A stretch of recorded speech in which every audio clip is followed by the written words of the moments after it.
Welcome back, everyone. This is an episode of Kill with Fire. We're going to pick up onto this and we're going to do the loot run of Artios Manor. So, let's go get in there. Jump on in. Let's hope this goes well and I find everything.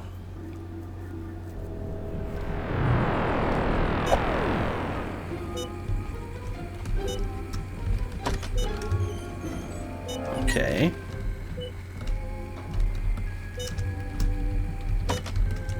There's something in here. There's that final tape.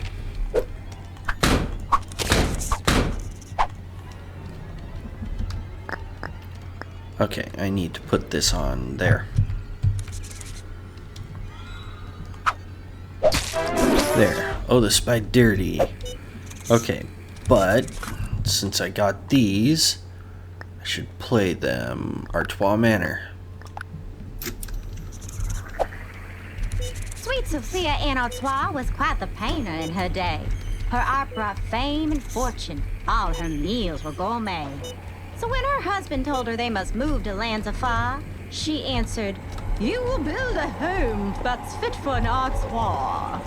The lady and her husband did arrive with their 2 boys. Sophia loved the house, but found its land a counterpart. The woods were dark and dreary. There were swamps instead of springs. But worst of all were all the wretched, creepy, crawly things. As months went by, the artist felt she lost her inspiration. She cursed her new surroundings as the cause of her stagnation. But then it came, the one to blame, the spider that made her exclaim and strike as she was painting, how she fought to keep from fading. It was there beneath her painting brush, the spider that Sophia crushed and scraped against her canvas turned to grime. And in her heart she felt a rush that warmed her blood and made her blush. Through wicked teeth she whispered one more time. It said sweet Sophia Anne Artois did lose her mind that day. At least that's what the servants and the local spiders say. She crawled beneath the floorboards, catching spiders every night. Alas, her muse did kill her. Cause of death, a spider bite. So now that that one's done, why would you crawl under the floorboards to kill spiders? That's just a bad time. But she was also sounding slightly insane. Let's listen to the next one. Francis's family had a vacant vacation home. It had stood empty since the passing of his mother, Sophia, and it was that emptiness that had lured him back. Like his mother, Francis was a terribly serious artist. He worked with hammer and chisel, marble and stone, and required the utmost focus when he sculpted. And yet, unlike his mother, Francis dared not rely upon such fickle things as feelings and inspiration to move his hand. He simply committed himself to the discipline of his work, and he was very good at it. He was not very good at being a father. When his 3 daughters, Annie, Thisbe, and Penelope, would come to visit, the silence of the manor was shattered by their laughter as they played their favorite game, red light, green light. Francis liked the game better back when it was called statues. These days, he didn't like it at all. He suggested they play a new game. For every cobweb they dusted and spider they squished, he would pay them each 1 nickel. And the girls obeyed. One afternoon, while Francis rested his weary head, the girls spotted a spider in the upstairs hallway. They followed it into their father's studio where it crawled all the way to the top of a towering self-sculpture. With nickels dancing in their heads, the trio wheeled a ladder to the statue and climbed until they could climb no higher. From the tallest rung, they reached out their arms with swatters in hand, hoping for a satisfying squish.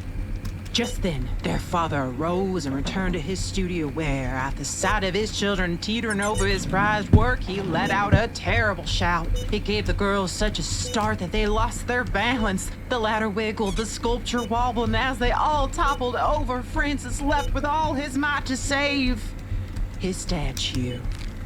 There was, indeed, a satisfying squish. So he was a horrible parent.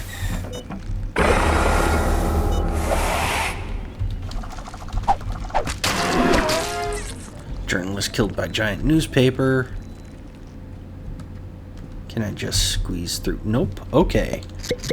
So what I just heard is he was a horrible parent.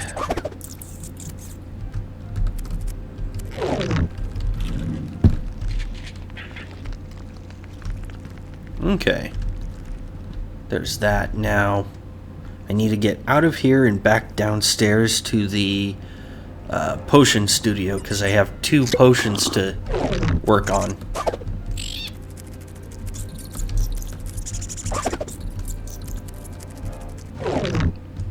Okay, let's go on down. Down, down, down we go. This way. Over here and here. Okay, now for this one, it is the one we found.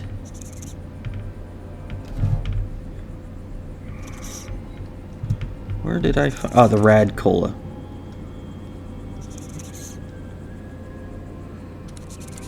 One minute. Welcome back. So you need to bring the cauldron to a simmer, which is 2. Then you need to bring 1 femur. I think that's the femur. Stir until it becomes rosy pink.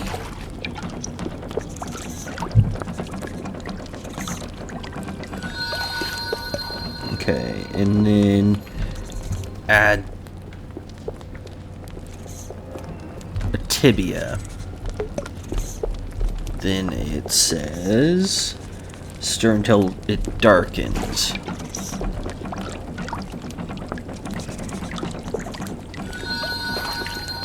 Okay, and then it says add salt, pepper, and ashes of a loved one. So I know where the ashes are because where do you keep the ashes? In an urn on top of the fireplace. So we add that. And then it calls for salt and pepper, which should be in the kitchen. Or it could be on the table, one or the other. Oh, there's salt and pepper.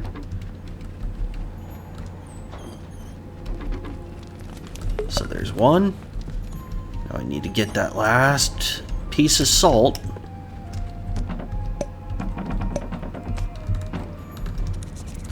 And it should...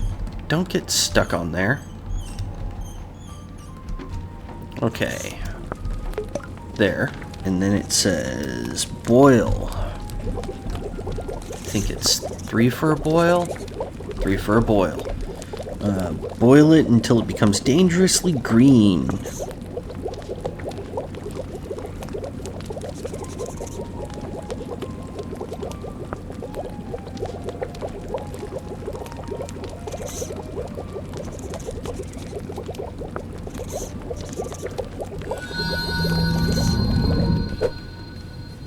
Which I will now take us to show you where you can find the recipe for that rad cola. It's on the Arachnophobia map, I believe. And that one makes you basically a radioactive spider. So if I take this out, Evil walks among us. Number 17. Number 18. Attack persists. When will it end? 19. Foe derives sick pleasure from attack. Yeah, probably. Its blank face conceals pure evil. Maybe.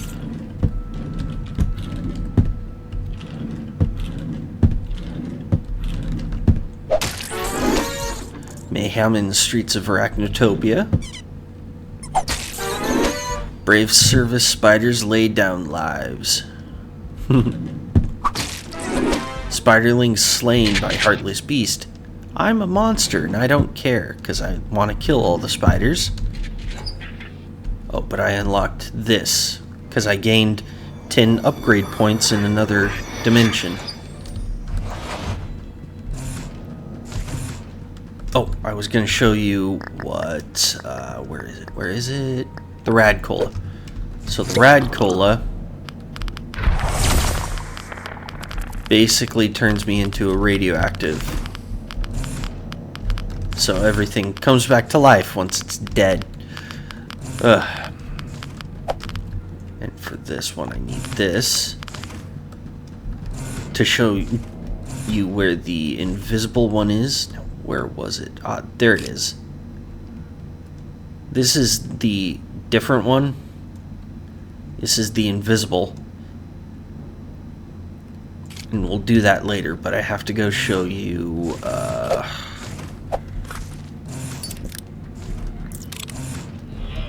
where the Arachnophobia one is.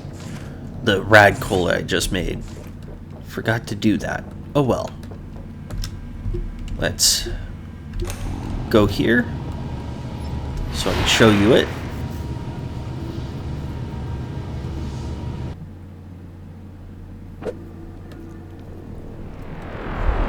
So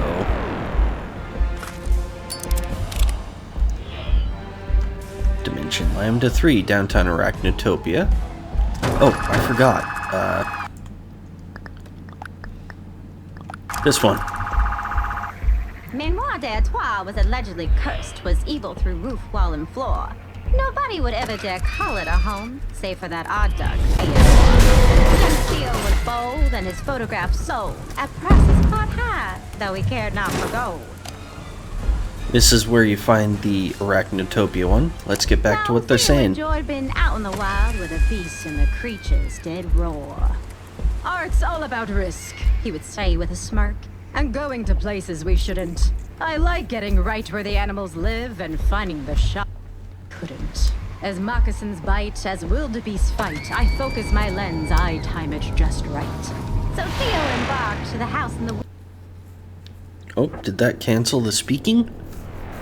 It did.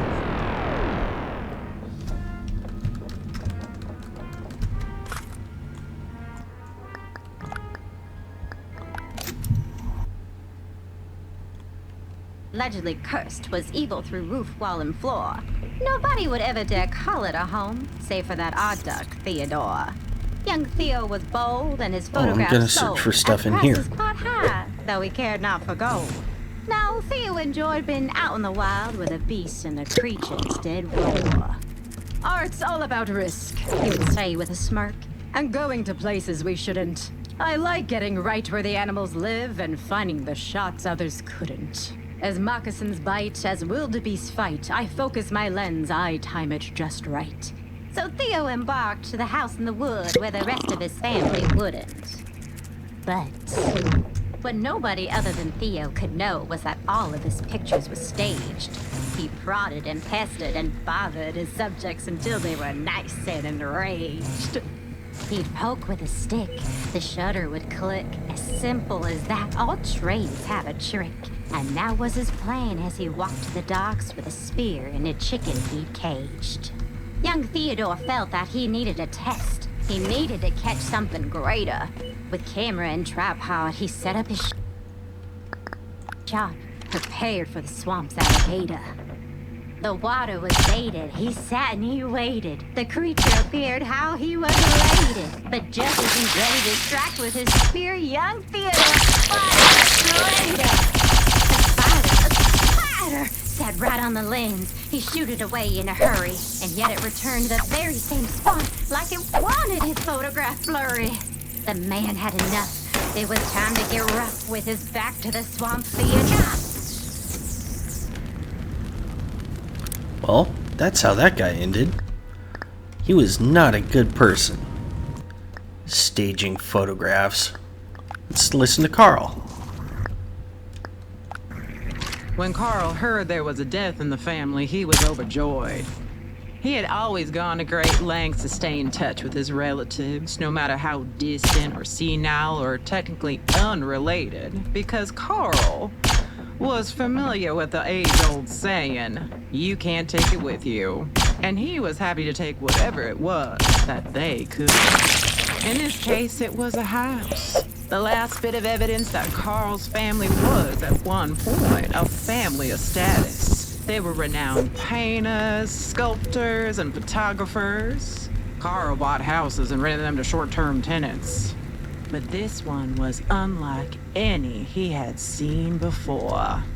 Even for an abandoned home, the interior contained an alarming abundance of cobwebs.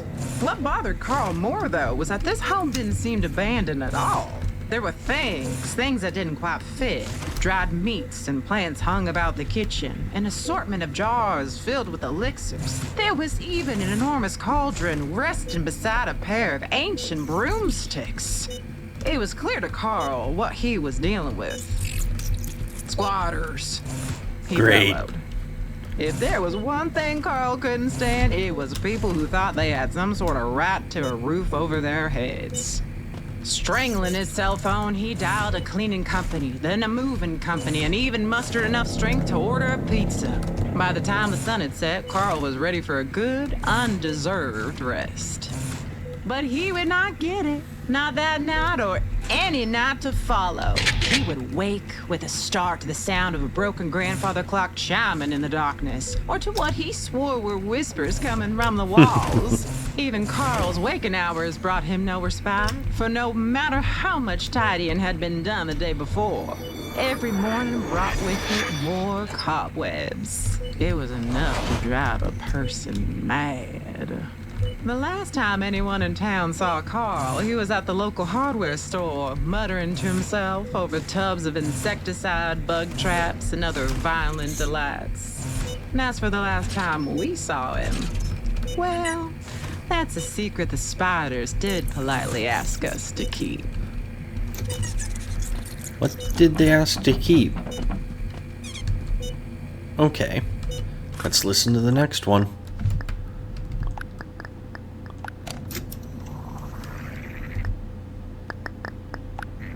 The night of the flood, Bella and I gathered all that was precious to us and tore apart our home. It would never have survived the rising waters as a cottage, but as a raft, we hoped it might carry us someplace new. And it did. The raft turned left and the raft turned right. It carried the both of us through the night. And when the raft did run aground, we couldn't believe what we had found. What must once have been a private, lavish home now sat covered in moss and chickweed. It looked as though it had always been there, sprouted from the earth like the rest of the forest. And that's how you know you're in the right neck of the woods. Given enough time, a good forest always welcomes you into the family. We climbed ashore, knocked on the door, when Donna heard scratching beneath the floor. We searched and found, to our surprise, a family of spiders before our eyes. The spiders welcomed us into their home. The walls were adorned with mouse holes and mold, and the air was thick with the scent of tragedy. It was, in a word, perfect. During those early summer days, we would forage for fungi and weave garments from the spider silk. And in the evenings, we played the piano and sang with the creatures of the night until the night was over. Friend, we wish that our time here would never end. So then I sat and I had to think, and I thought of a potion we could drink. Since drinking Bella's potion, she and I have grown closer than ever before. When we're not crawling on the walls and ceilings, we enjoy returning so to they're the our ones who original made forms to write about the adventures we've had and the stories we've heard. It's hard to believe the sort of things the spiders here have witnessed, and the plans their kind has for the future sound even more far-fetched. But if there's one thing I've learned, is that you should never underestimate the spider. They have ways of making you regret it. Should strangers come and find our tale, take heed. The spiders here will prevail. Our time has come to bid adieu. But you're not alone. We're watching you. Okay, that's creepy. So they're the ones being... They're the... Ooh, those people. Here's where I want to go.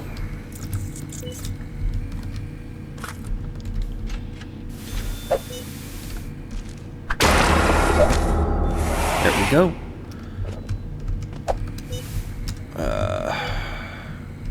There should be nothing in there, but let's go to the reactor core.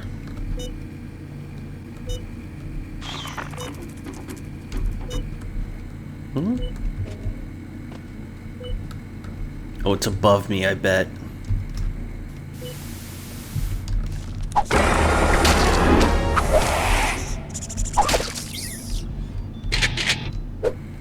There's that. Oh, there's more there.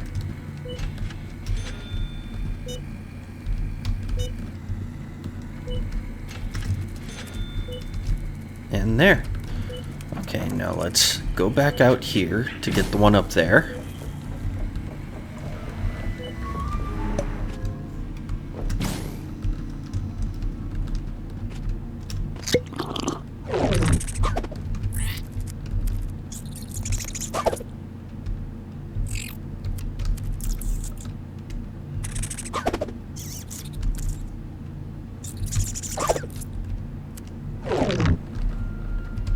Okay. That was that. Anyways, those people are the ones who made those potion recipe that want to turn into spiders. However, they sounded insane, but oh well. Grab that.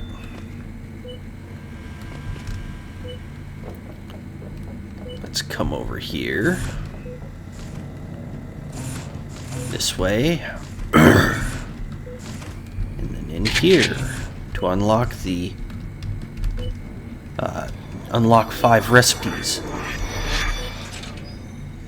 Grab that. And then I want to print everything I can. C4. C4. Oh, that's going to be fun. And a flamethrower, which I don't have the required money for.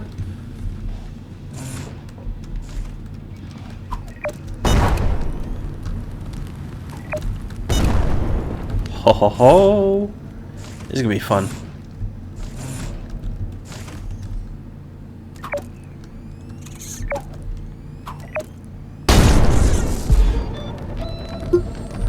Now, I think I have this.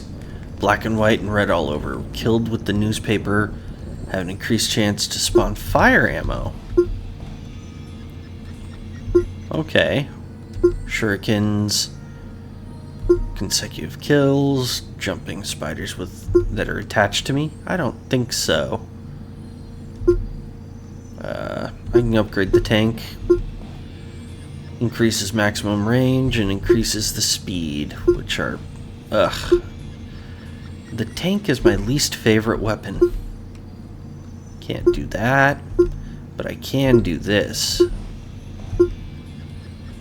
Increases my holding of rounds, and it also no longer startles because it's silenced. Kills 3 spiders in the same magazine. Destroy eggs with... throw Molotovs. Kill them with the explosion from Molotovs. C4. Stick C4 to spiders. Ooh. Well, that's interesting. Whoa, but we're way over. This has been an episode of Kill It With Fire. Remember, like, comment, subscribe. Every little bit helps the channel grow. It's been nice being with you. See you later.